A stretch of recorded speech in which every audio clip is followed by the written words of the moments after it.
Very good morning all of you. Welcome to my YouTube channel Gupta sir for student of commerce. आज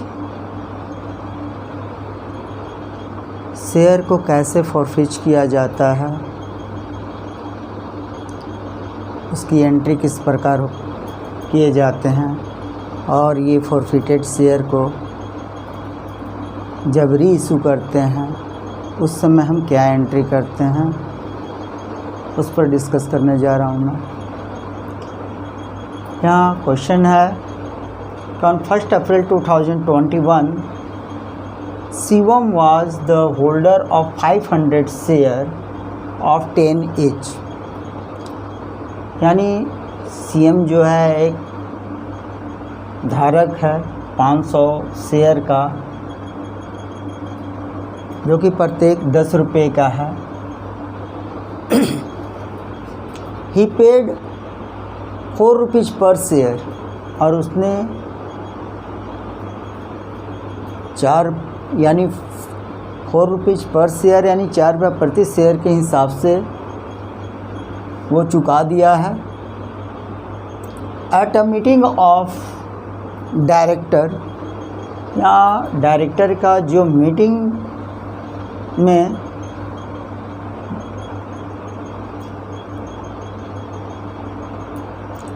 held on that day, director held on that day, his share were forfeited। उसके share को forfeit कर दिया जा रहा है।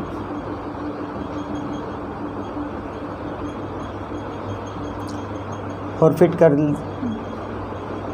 दिया जा रहा है for non payment of first and final call. यानी फर्स्ट और फाइनल कॉल्स के 2 रुपये और 4 रुपया पर शेयर रिस्पेक्टिवली। यानी फर्स्ट कॉल पे 2 रुपया और 4 रुपीज़ जो है वो फाइनल कॉल पर देने में विफल हो जाता है। ऑन 1 मई 2021 यानी 1 मई 2021 को दिस शेयर वेयर रीइशूड, और ये शेयर को दोबारा रीइशू किया जाता है यानी जारी किया जाता है।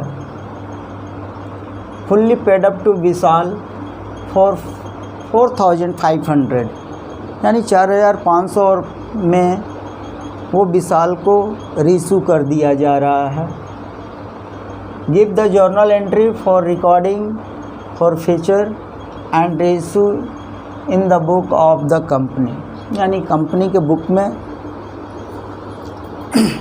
जर्नल हम क्या करेंगे, इस पे जो जर्नल एंट्री बनेंगे उस पर डिस्कस करने जा रहे हैं हम। यानी शिवम जो था वो 500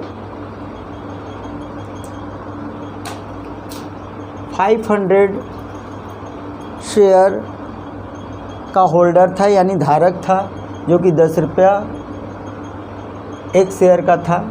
लेकिन वो पेड किया था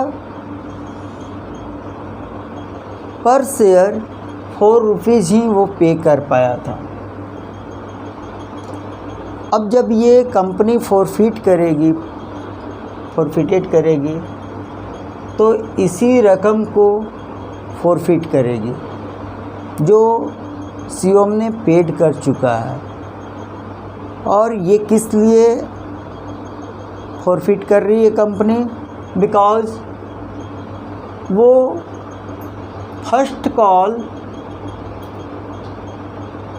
फर्स्ट और फाइनल कॉल्स का 2 रुपया यानी 2 रुपीज़ और 4 रुपीज़ यानी 2 रुपया और 4 रुपया ये पेमेंट नहीं किया था, जिसके वजह से इसके शेयर को फॉरफिट किया जा रहा है। तो जब हम शेयर को फॉरफिट करते हैं यानी फॉरफिटेड करते हैं यानी फॉरफीचर करते हैं तो ये 500 है और प्रत्येक शेयर 10 रुपये का है। तो जब कंपनी फॉरफिट करेगी तो जितना नंबर ऑफ शेयर होता है और प्रत्येक शेयर का जो दाम प्राइस होते हैं वो दोनों को मल्टीप्लाई करके शेयर कैपिटल को डेबिट करते हैं। बिकॉज़ ये फॉरफीचर ऑफ शेयर का मतलब ही हुआ कि जो शेयर होल्डर का कैपिटल जो क्रेडिट है बुक में कंपनी का उसको डेबिट करके उसे कैंसिल कर देना, यानी उसके शेयर होल्डिंग को कैंसिल करना ही फॉरफीचर कहलाता है।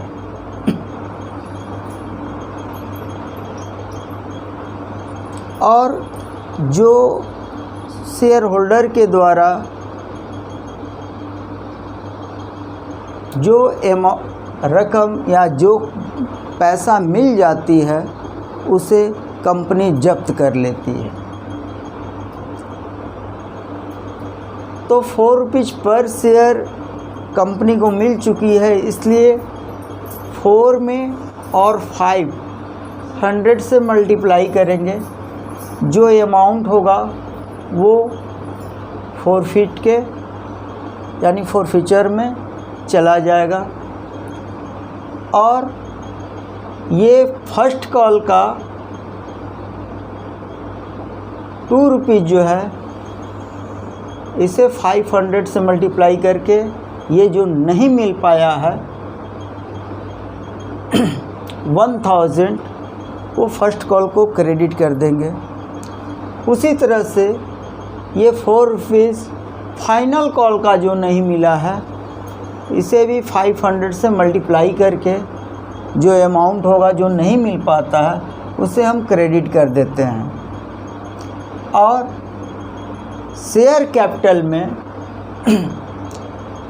ये 10 से और 500 में मल्टीप्लाई करके ये मेरा शेयर कैपिटल में चला जाता है।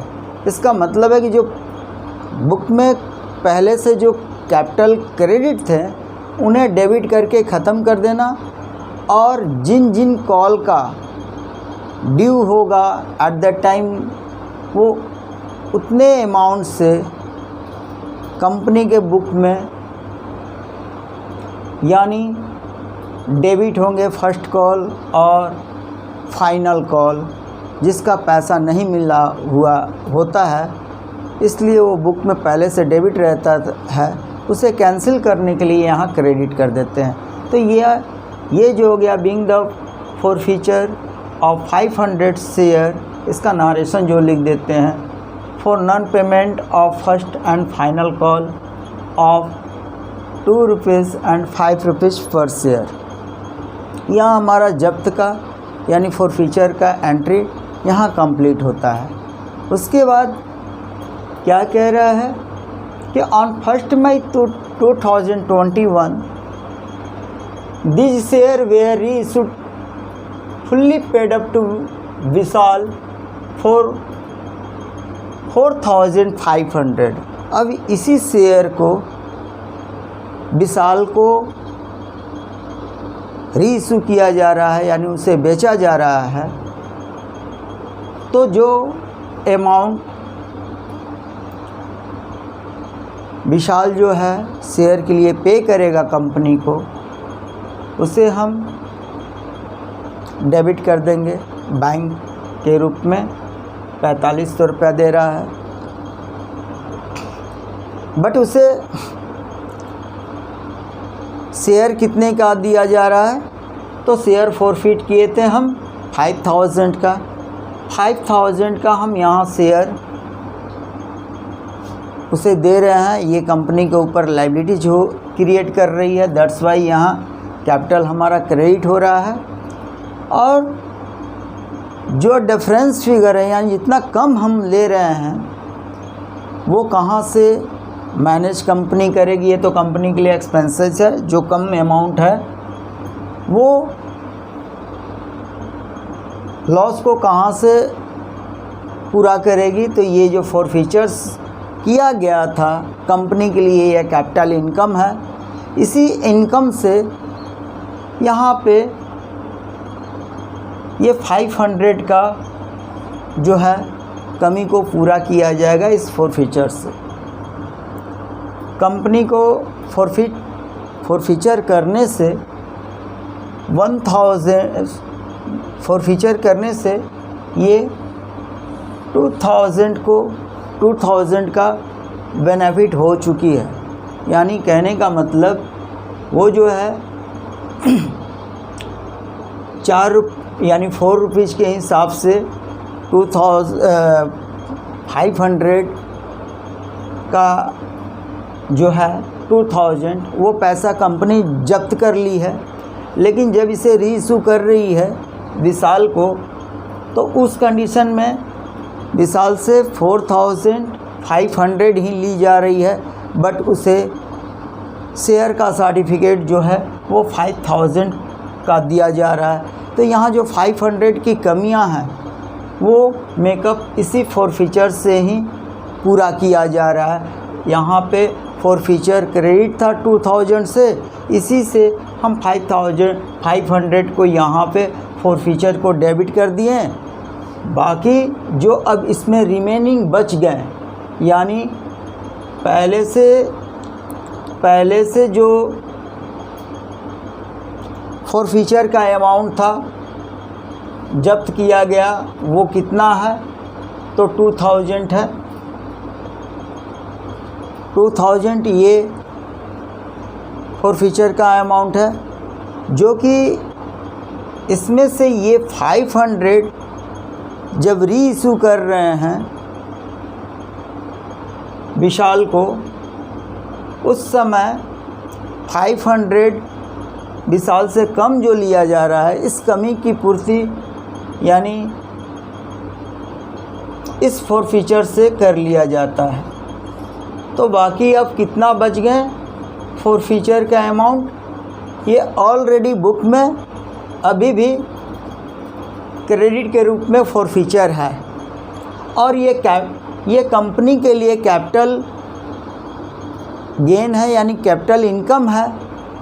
दैट्स वाई इसे हम अंत में हम ट्रांसफ़र कर देते हैं कैपिटल रिज़र्व में। यहाँ जो डिफरेंस 500 का यहाँ क्रेडिट बचा हुआ है, इसी को हम डेबिट करके और अंत में ये कैपिटल रिज़र्व में ट्रांसफ़र कर देते हैं। और इसका नारेशन में जो दे देते हैं कि being the balance of forfeiture share transfer to the capital reserve account, because it is the part of the capital income, that's why it will be transfer to the capital reserve account. Thank you, I hope you understand. और